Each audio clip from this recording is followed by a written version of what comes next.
Is mandatory Sanchar Saathi a privacy issue? The Indian government has issued a directive to smartphone manufacturers to pre-install its cybersecurity app on every new device. What does it really mean? How it is going to impact you and the operators, and what government needs to take care of?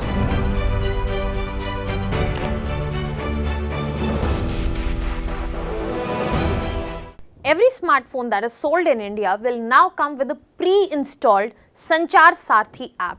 While the intention is digital safety, it has raised deeper questions about privacy, consent, and also limits of state intervention in technology. Hello everyone, welcome to Vajram and Ravi's Flash News. My name is Shubhangi Singh and today we are going to discuss and decode this from a lens of policy as well as law. Why this is important, what is the government side, what are the things that are considered as a risk and concerns, and how all of this is panning out. So let us begin with understanding what exactly is the issue with the mandate that has come out and what exactly is the mandate. So the Department of Telecommunication has mandated that all the phone manufacturers and the manufactured phones or the imported ones after the November 28th, they need to pre-install Sanchar Saathi app. So basically this is a government app, we will be getting into the details of it as well. Second thing that they have asked to do is make it visible during the first device setup. So basically the day you will go out and buy a new phone, just like some basic apps which are pre-installed in the phone, from the moment you open it, similarly Sanchar Saathi will be part of that package. It will be pre-installed and it will be visible during the first device setup. And also the phone manufacturers have been asked to ensure that the app's functionalities cannot be disabled or restricted. That means if you purchase the phone, you have this app on your phone, you are not allowed by the phone manufacturer that you will be able to disable this app or restrict its functioning, just like you can do for other apps which are present in your phone. So basically all the new phones which are coming, either they are manufactured or if they are being imported, this needs to be done. For the already produced phones which are present in the market, this app will be again coming to your phone, but it will be coming through a software update, and any sort of non-compliance by the phone manufacturer will invite regulatory action. Now this is the whole thing that has been brought up. Now you might have questions that why this is such a huge problem, what is the core issue here? Before moving to that, let us try and understand what exactly is this app that we are talking about. So Sanchar Saathi app is nothing but a government app or a government platform which has been made to reduce telecom fraud which is happening, protect users and also help in tracking stolen phones. It has multiple components such as CEIR. CE as a Central Equipment Identity Register.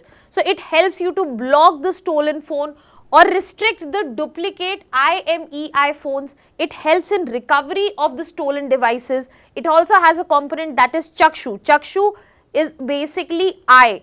Now it helps in reporting phishing links, spams, calls, messages, everything related to that, and it also reports suspicious WhatsApp, Telegram, iMessages that come in.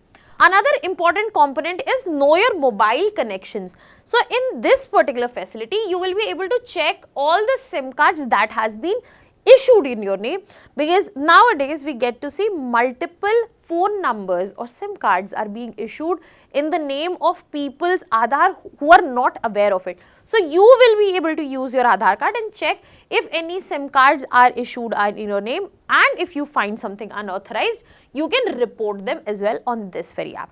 And now because of this app, we have seen that 42 lakh stolen phones have been blocked, 7 lakh have been recovered from this very number, and more than 1 crore plus Android users are using that, and Apple users, the numbers lie somewhere around 10 lakh. So that means this app is present in usability already, and this mandate that has been brought in, now that makes it a questionable thing. There are deeper questions about it, because the app is not questionable here. The mandate that has been brought in, that is where the questions are rising, that why we are talking about a mandatory system level installations.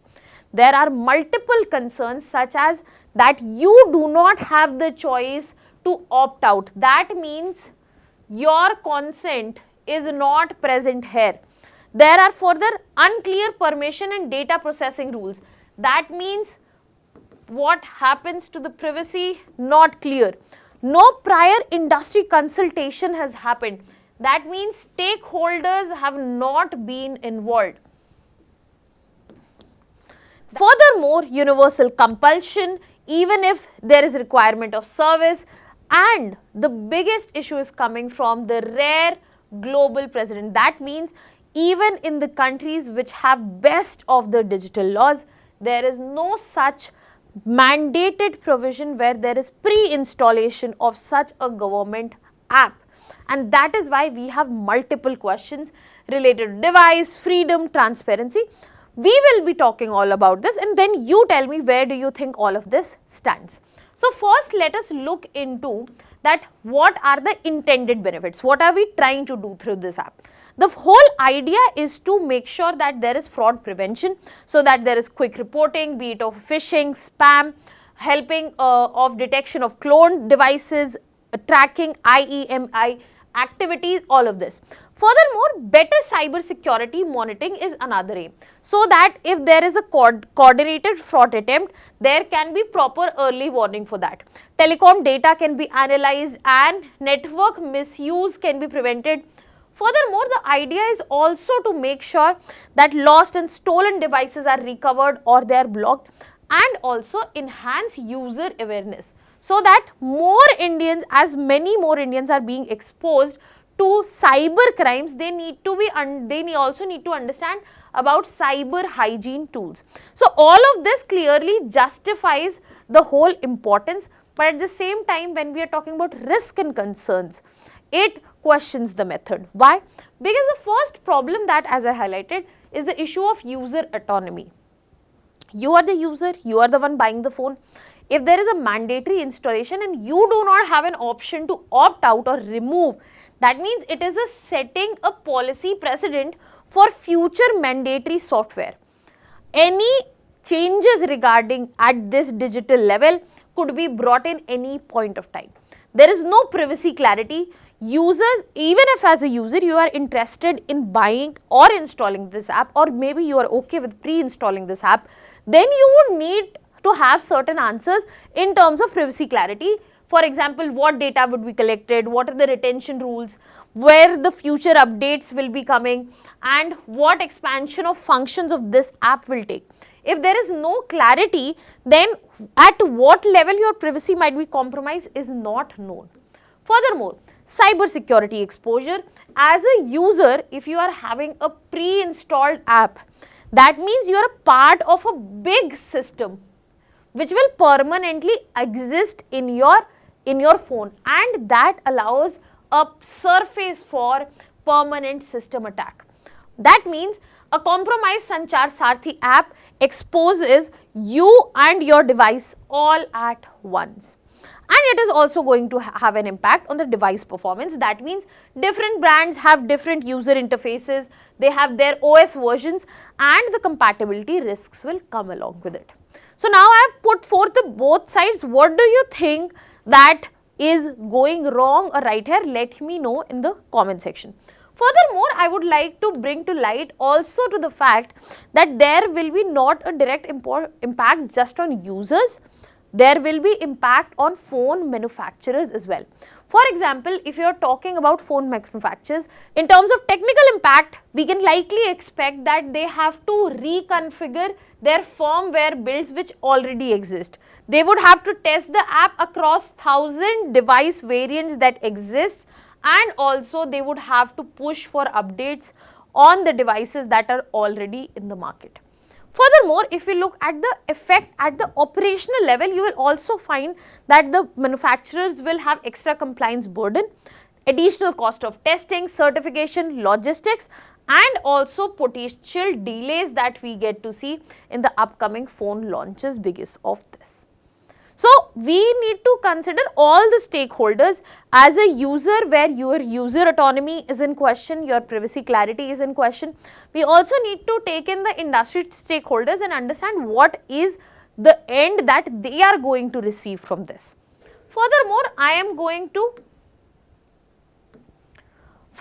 another thing that needs to be understood is the ecosystem tension that this will build up. For example, you have to understand that Apple's security policy has this very clear agenda where they rarely allow any third party pre-installs. This is going to be a third party pre-install. If you talk about other companies, be it Samsung, be it Xiaomi, they must adjust to the custom user interfaces which are already present. And this is going to affect the next stakeholder, that is you, because it is going to affect the pricing, it is going to affect the timelines and the whole system, ecosystem of mobile manufacturing that exists in our country. On this note, I will be concluding with a thought and moving this conversation to the direction of digital governance. Because if this is a way of facilitating digital governance, it needs to be seen through the lens of global models that also exist. But most of the countries as of now, they offer optional safety apps. There is no mandation there. Furthermore, the integration of anti-fraud systems are at the telecom level, OS level, and where it is always allowed to be opted out. So they find the user choice, user autonomy present, and user gets to decide if they want to use the safety or not. So the mandatory non-removable installation of a government app is also unusual globally. The Indian government would need to explain more, bring better clarity so as to ensure that if the intended benefits are to be delivered and what level exists for the same. So I'll be concluding on this note that yes, the Sanchar Saathi app is there to strengthen the digital safety, but the other side also needs to be looked at. What are your thoughts? Let me know in the comment section. We have a practice question for you. You can put down your answers in the comment section. And the answer for yesterday's question here is B. That was all from my side. Thank you so much.